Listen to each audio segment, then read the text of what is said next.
in Vermont, and so it gave me an opportunity to see a lot more than just that little town growing up. Interesting. And I'm sure that shaped a lot of like your skiing, right? When did you first start skiing? Were you like 2 or 3 years old, first time on skis, or Year and a half. year and a half? Seriously? Yeah. Were you going down the hill with one of those leashes from your parents? Pretty much. Yeah. That's funny. I know that's a big thing today when they bring down their hill on their skis. But so you grew up in a small town, but you grew to a pretty big, I mean, the highest level you can get in skiing, right? You're a two-time Olympian, and you won the NCAA championships. So what was that like, going through high school and then becoming an Olympian? What was that progress like from Well, a small town kid to world known? yes.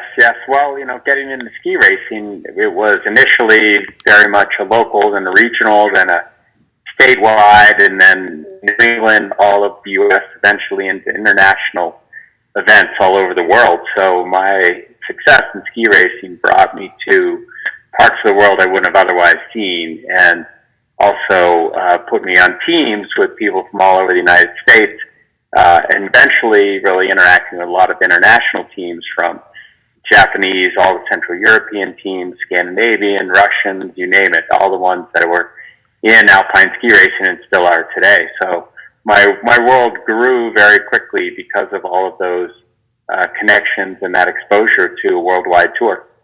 What was some of your favorite places you went to? Some of my most favorite ski areas are in Austria. Interesting. I mean, the culture there, the bigger mountains. St. Anton is an amazing area.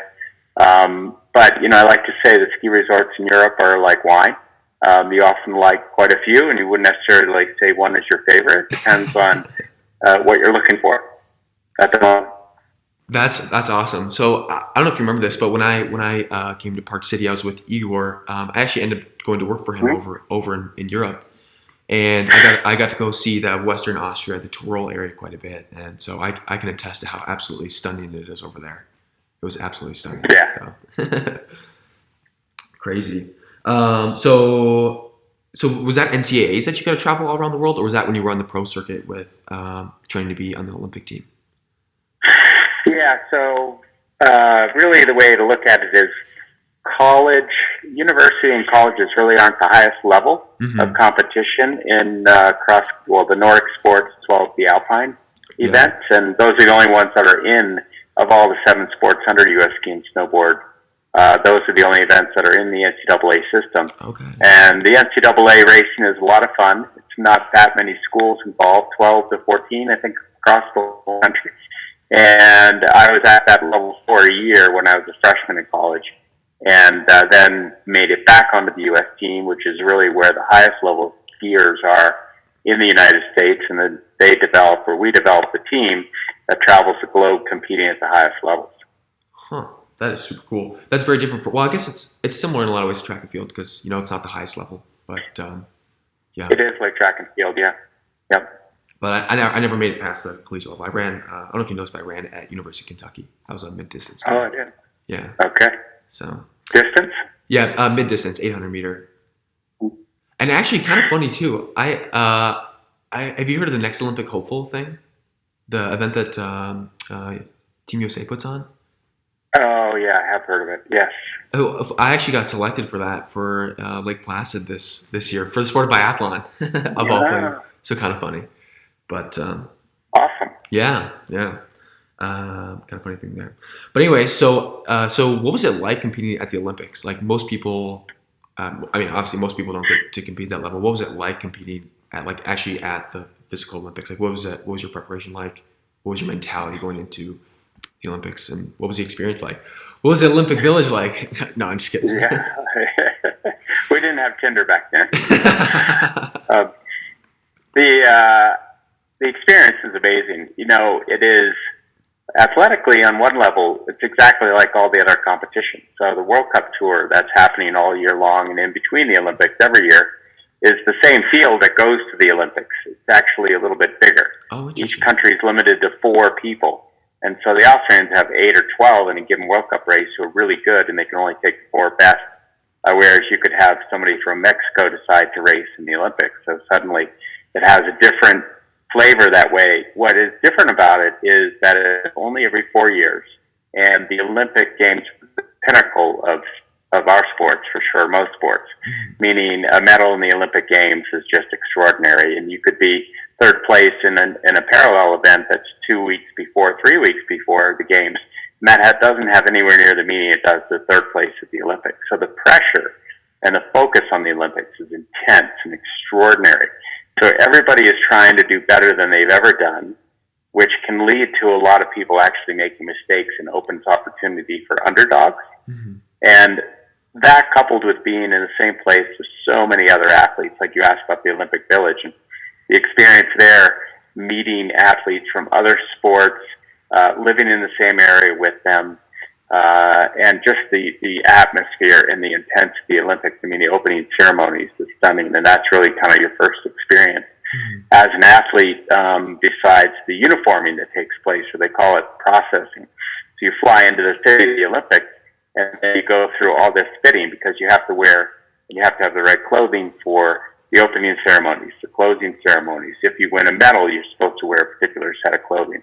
And then also you have your competition gear, which you get from your own team, not from the Olympic Committee. And that is different, because in the Olympics, you can't have any advertising on any of the clothing. And most of the other events, there's lots of advertising on all the clothing. And there's usually a different color, special edition. I mean, the fanfare behind the Olympics is just out of this world.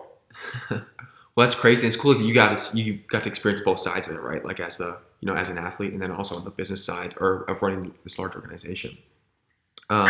But before you got there, you started your own company, right? It was called Dealer Track or something like that.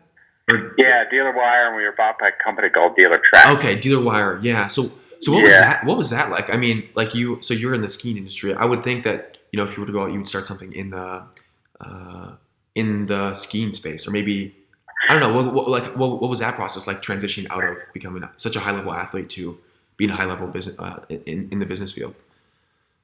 Well, I would say in general, when you retire as a high level athlete and enter the workforce, it's a tough transition, because you're used to being one of the best in the world, and then you're just one of many millions when you enter the workforce. And you're typically not as well prepared as your, let's say, classmates from college, because they went straight into the workforce and they were 22, 23. And in my case, I was competing until I was 31. So I was doing a few business things on the side whenever I had enough time to be able to do that.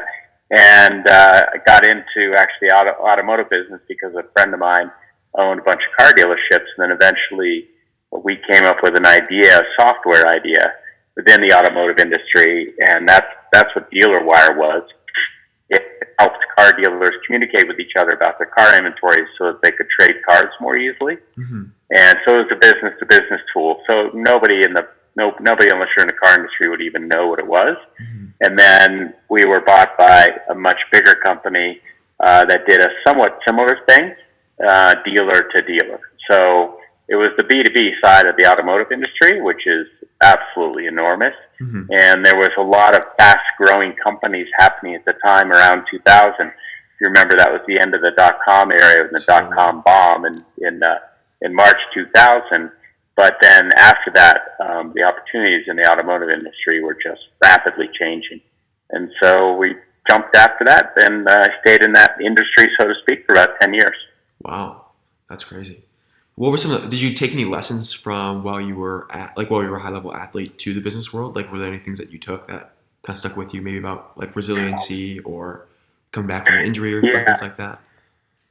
Well, I'd say resiliency is really it, because when you are competing as an individual in a lot of these Olympic sports, you lose far more than you win. So you make mistakes and you fail, make a mistake and you fail. And then you don't make a mistake and have a good day and you have a great result. And so that bodes well for somebody that's trying to be an entrepreneur. I wasn't really sure what I wanted to do, but I did find out that helped when we were trying to start a company, and we would try something that would fail. So we'd turn another direction, try a different flavor of it or twist of it, and that would work. But it took a lot of iterations to get there, and a lot of people might have given up before. It's risky. Totally. What were some of those iterations during your business? I'm curious. Like like, did you guys start off with a completely different idea and then kind of iterate to what was right? Yeah, we did actually. It's kind of a nuance in the automotive industry, so probably lost on most people. But essentially, what we thought we could do is help car dealers actually trade vehicles. And what we found, because we were taking their data from their computer systems and cleansing it and reporting back to them, we found that what they really needed was business intelligence, the analytics from the data, not actually to be able to trade cars with each other. So it was really a analytic tool in the end. And at first, we thought the great opportunity was to disintermediate all the used car auctions, the wholesale car dealers. There's all kinds of activity that public doesn't see in the automotive industry, and so we were trying to modernize that. And in fact, that part didn't work. What worked was helping dealers understand themselves. Interesting. Huh. That is actually super cool. I had no idea when I first met you that you had actually started your own company. So that's a very interesting insight. So then what was it like after you sold that company to like your time at USSA? Was there a little bit of gap there, or how'd you kind of transition into that? Well, in between, I worked for a family that I knew pretty well who had started a international travel, medical, and security evacuation company. Okay. So this is an industry that, again, is invisible to most people. But if you work for a big company and travel internationally, you have coverage from a service like what we provided, which is essentially, think of it as AAA for your body. So if something goes wrong when you're traveling and you need somebody to come help you, or you need remote help, or you need to be flown home. Yeah. So our customers were either large corporate clients that had business people traveling, or people going to big game hunting in Africa, or climbing the Himalaya, or skiing in Europe. So how did that work then? Like, do you guys have people in each place then, or you just were able to relay it to the local? We had a couple of international command centers, and we had aircraft around the world on contract. So if somebody needed a medical flight from Europe back to the U.S., we did a lot of helicopter rescues in the Himalaya for trekkers and climbers when people were getting high altitude pulmonary edema and cerebral edema, called HAPE and HACE, very common. And so people would need to be flown down from higher altitude, and there's helicopter services that would do it, and we had them under contract. We also would do things like if you became injured or ill and you were, hunting in South Africa, we would deploy local paramedics and then eventually a paramedic from the United States to be with you in the hospital if you were injured or ill and needed assistance. And so the stories we had were just incredible in terms of things that would go wrong and how we would help save people. It's a lot of fun. That's crazy. It's like Uber, but for like healthcare almost, like a very expensive Uber for healthcare. What was I don't know, maybe if you could share, what was like one of the craziest stories you had? Like was someone like eaten with their arm get bitten off by a tiger, like a Tiger King or something? Well, like a typical example would be a game hunter being attacked by an animal that they might be hunting, or an animal they weren't hunting. So some of the water buffaloes, some of the not so much the cat families. I mean, those attacks tend to be rather serious. But it was mainly people or somebody getting ill while they're in a very distant hunting camp. But there were a lot of accidents with other animals, either charging them. One guy broke his humerus and had to be flown to Johannesburg and have emergency surgery there, and then they got infected, and then he had to be flown home in an air ambulance. I mean, there's stories like these that just kind of go on and on and on. Oh my gosh, it makes for good campfire stories, I guess. But crazy. So, after that, how did you get involved with USA Skiing Snowboarding? And like, what did you just want to get back in with the sport? Like, get back involved with the sport, or? I had stayed involved after I retired. I was involved with the boards. There's a foundation fundraising board of the U.S. Ski and Snowboard teams, and then there's also the boards that run the teams. And I had been an athlete rep on those boards when I was an athlete, and then I just stayed involved. And so I stayed close to the teams and traveled to a lot of the U.S. events, the one in Beaver Creek, almost every year for, almost 20 years. And then my now predecessor was retiring, And so there was a job search for a new CEO, and I had just the right background in terms of athletic experience, knew the sports, well known in the industry, enough of business background to be able to run a $35 million company, which is really what we are, about 170 employees. And also knowing a lot of the donors made a big difference too. So it's really kind of like a university president job where you spend half your time on the road raising money and working with corporate clients. Interesting. So, actually, I just had a thought, but I forgot about it. Okay, now I remember. So looking back, would you say that like it's weird because like it was almost a perfect fit, right? Like you had the super high level experience in a sport that you'd be working with, but you also had the business experience. Like you almost couldn't have planned that, right? Like it seemed like it was almost meant to be. It seemed like it was that was the case. Like the position was almost made for you. Yeah. Well, the timing was good. I mean, I had enough of business career that I was in that position. I mean, I had a lot of great people around me, a great CFO, a great chairperson of our board. So, they can really help carry the load if there's somebody running the organization that doesn't have as much business background. But timing was perfect. I was at a point in my career where I was interested in doing this, and the job was opening. I mean, my predecessor was there for 16 years. Oh, wow. So, and I hope to be here that long too. I've been here 6 years now. So maybe I have 10 left. We'll see. But it's an interesting mix of skills and experience because there's the sports marketing side, there is the fundraising side, there is the budget planning and HR management, which any company has that aspect too. There's the international side of it too, because we're part of an international organization in Europe called the International Federation de Ski, FIS. Okay, yeah. And we're also part of the U.S. Olympic Committee, and Olympic and Paralympic Committee. So there's all of these different facets to the job. So it's great. If one part isn't going well, just turn to another part. What would you say that was the one that you went into that you knew the least about before you got in? Of like the fundraising, the management, all that kind of stuff.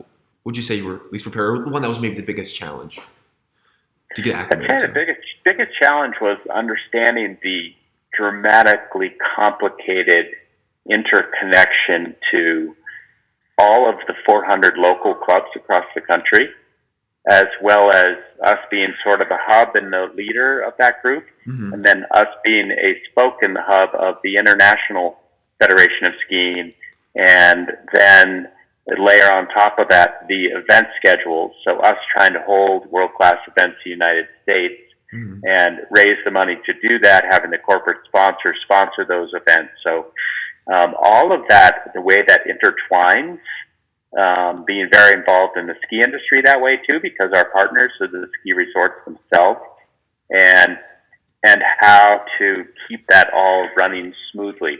That's by far been the biggest challenge. Interesting. Huh. That's pretty crazy. So, as I was listening to one of your previous interviews, you were talking about how, well, I mean, obviously skiing is a very dangerous sport. You're up in the high mountains, and in this interview that you were talking about, you talked about how you lost a couple athletes in, I think they were in an avalanche or something like that. So I was curious what that is like. Being the leader of this organization, like how do you manage that in a sport like this where people getting severely injured? Because it happens, right? Like it's such a dangerous sport. They're pushing their bodies to the limits, and in multiple different sports. So yeah, what is that like, and how do you manage it?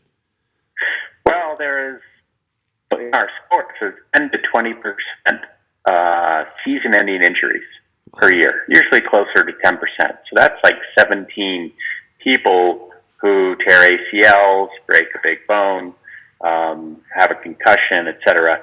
It's not surprising since so many of our sports are throwing yourself down a mountain, either off a jump or down an icy downhill track, or doing inverted aerials off a jump. And so half our sports require going upside down.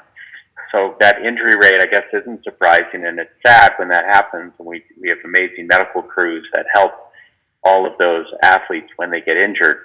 But when the two boys got killed in the avalanche in it was really tragic in Austria. And so it's just purely a situation of, we had a team in Sold in Austria who were down there to train just after New Year's, getting ready for races in Europe.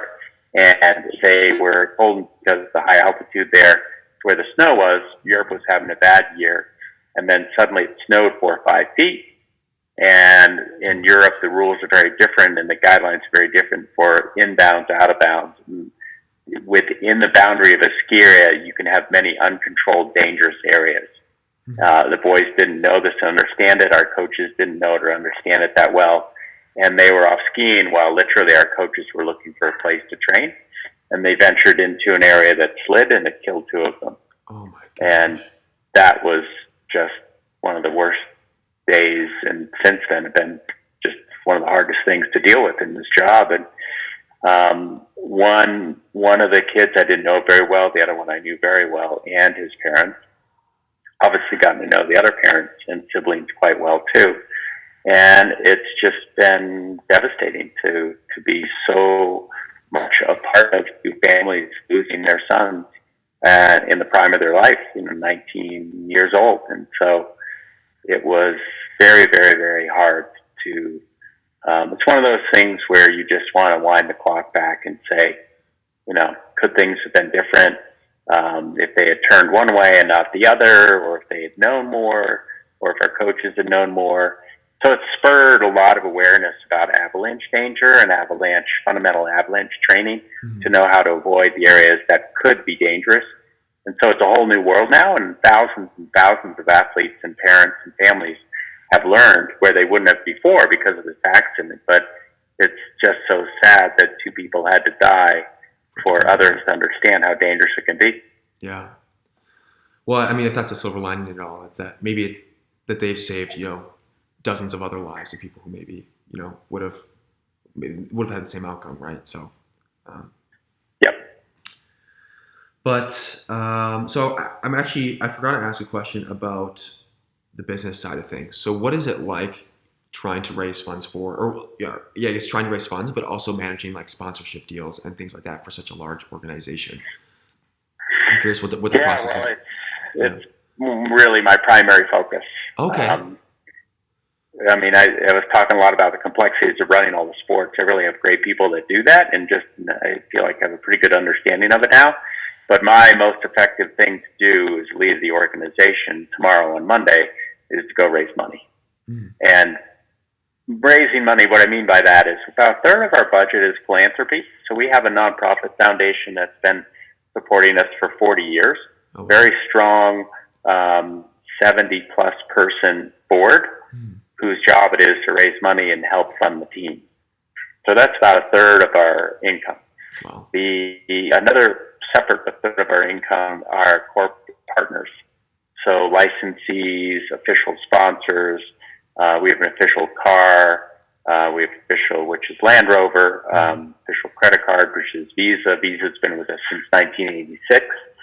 And so those relationships are super critical, as well as finding partners in categories where we don't today. And so we offer them a unique combination of helping to fuel the dreams of future Olympians and help Americans win medals in the Olympics. And the U.S. is the only country that competes in the Olympic Games that doesn't have any government funding at all. Seriously? Most people don't know that. 70% of Americans don't know that. So when they watch the Olympics, they're thinking, oh, our government must help pay for all their training. It's all private individuals who are donating to our Olympic teams as well as us and our generous corporate partners. NBC is also a big one. And it's these types of commercial relationships that fuel in our case, it's a third of our budget. So each sport within the 50 sports under the U.S. Olympic and Paralympic Committee, they have different levels of corporate sponsors. But, I mean, gosh, look at the track and field deal with Nike. I think it's like a 20-year deal for, I don't know, $400 million or something. I forget what it is. It's a very long-term, very significant corporate partnership. Yeah. Well, that helps support them and run their program, right? Wow, that's pretty crazy. So does every athlete get a Land Rover car then, or just for like the special events that they get them? We have 10 athletes, so 10 of our top athletes have arrangements with Land Rover through us, and they've become official ambassadors to Land Rover. Yeah. And their most important job in that role is to tell the story about what it's like to have a Land Rover and what it means to them, and to show that through all their social channels. So using the car to go skiing or riding, or using the car to go to training, or giving your parents a ride to dinner, or whatever it is, and telling that, human side of the story about how they prepare and compete and live. Well, it's a win-win for both, right? The athlete gets a really nice car to go drive around in, and get them to and from. But it also helps the brand a lot too, right? For building perception of what the brand represents. It's a good match. Yeah, it's a good match. So why doesn't the government help fund you guys? I feel like that doesn't make any sense. Like, because honestly, I didn't know when you said that. I didn't know that. Never been the case. It's just never been the case. Huh. Just the history of it. Sports have always been privately funded. A long time ago, Congress enabled the U.S. Olympic and Paralympic Committee by an act of Congress, which is the Amateur Sports Act. Mm-hmm. And that's what's being also rethought and reconsidered right now. There may be a break in government funding, meaning the CARE Act actually has funding for organizations under 500 people that are impacted by the virus outbreak. Mm-hmm. And all of the governing bodies of sports, like us in the U.S., the Olympic bodies, we're all eligible for those loans and then eventually the forgiveness.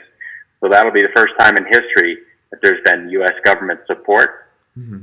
of a governing sports body, and therefore the athletes in the sport. But it's a side effect of COVID-19. How's the COVID-19 affected the fundraising landscape? Has it been much more difficult in the last month to raise? It has been. It's a little hard for us to tell, because there are also a lot of our larger donors are saying, look, we want to make sure you're okay through this. We don't want you to have to lay off coaches. We want your athletes to be able to still go train. Mm-hmm. So they are stepping up, actually. Wow, and that's if awesome. This works out, well, we'll see. But, we also lost a lot of money from not being able to run the end of our season. So a lot of corporate sponsorships that didn't happen at our big events. And it's very complex because of all our moving parts. But we've been hurt considerably by COVID. And then moving forward, I mean, let's face it, practicing and fielding and supporting Olympic sport, is that as important as getting our economy back on track? Totally. Of course it isn't. I mean, we all need sports. We all love sports, and they're an important part of what we do and how people get their messages out. But the most important thing is to feed people and keep them out of unemployment. So any way that we can help that by doing what we do, we try. And in the meantime, if we're kind of quiet and down right now, we're looking at ways of how we can support other organizations. That's awesome. Seriously, that's super cool. I mean, especially because most organizations are laying people off, and I think that economic toll of this is a few months away from really understanding how deep it's going to go. So, yeah, props to you guys. It's tough. Yeah, seriously, it's super tough.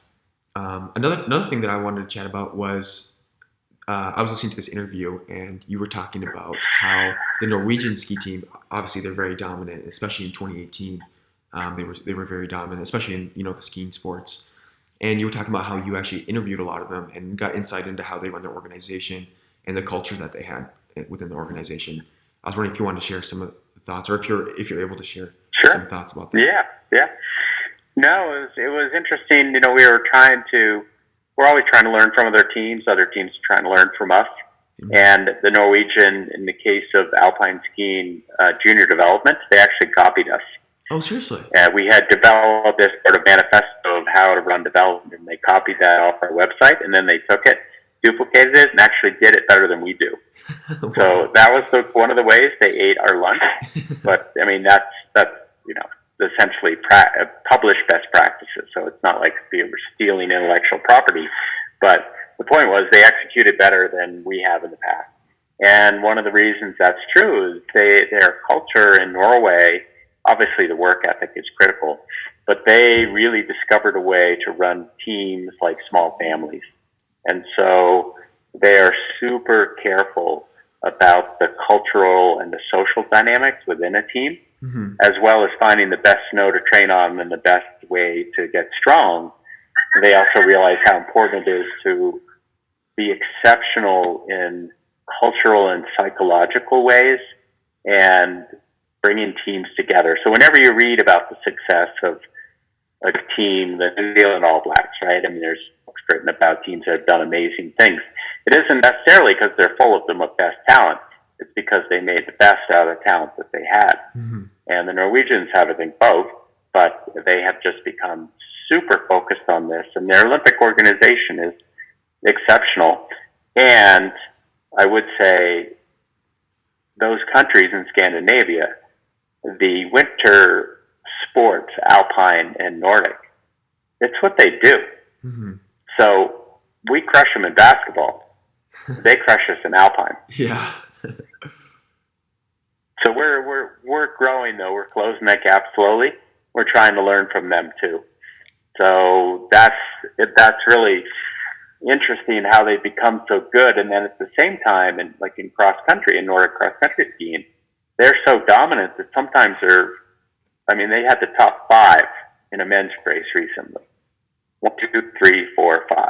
My gosh. And they actually are worried about that because they realize, you know what? If the German guy doesn't get in the top 3 and isn't in the hunt in the race, Germans will tune out the TV show. They don't care. They don't have anybody in the game, right? Yeah. Well, that's going to hurt the sport overall if it becomes a niche Scandinavian, really Sweden, Finland, and Norway. If they just absolutely dominate cross-country skiing and nobody else can break in, then the sport is going to diminish because the viewers are in Central Europe. The corporate money is in Central Europe. Those 3 Scandinavian countries don't have big populations. You need a sport to have a lot of appeal to a large audience, regardless of how it's distributed through social channels, streaming, conventional linear TV, you name it. But if there aren't people interested in it where there are large numbers of people, then the sport is not going to have a great financial future. Yeah, that's a super interesting dynamic. But I mean, it makes complete sense. Like you have to have everybody in the game.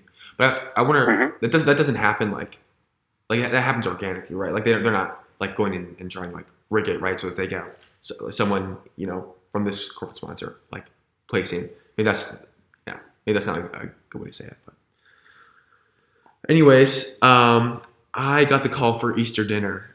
So okay. Yeah, so I'm gonna bounce. But I appreciate you so much hopping on here. Thank you so much. I really appreciate you sharing your insights from being a world-class athlete to a world-class entrepreneur and now leading a world-class organization. So, I appreciate you sharing your insights. Have a great evening and a happy Easter. Thank you so much. Happy Easter to you as well. If you want to stick around for just 2 seconds, I just want to say thank you. But I'll end the podcast.